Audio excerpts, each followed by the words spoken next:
We are going to be installing this Wizard radiator assembly, really trick product they have specifically to fit the C10. Our particular option has some reservoirs up front, whether you're going to be running boost and a water to air intercooler. They also sent us a really trick heat exchanger, which bolts in the front, and also our AC condenser coils. Pretty trick part.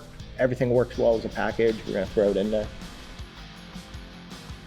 Yeah, all of the UMI cars here are equipped with Wizard cooling.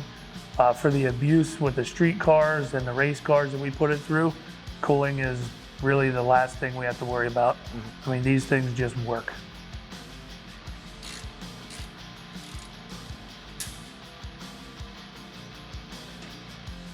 Now that Dustin and I have the radiator all buttoned up and installed, we're going to install the AC condenser coil.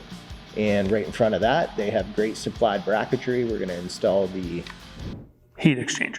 Heat exchanger, yes.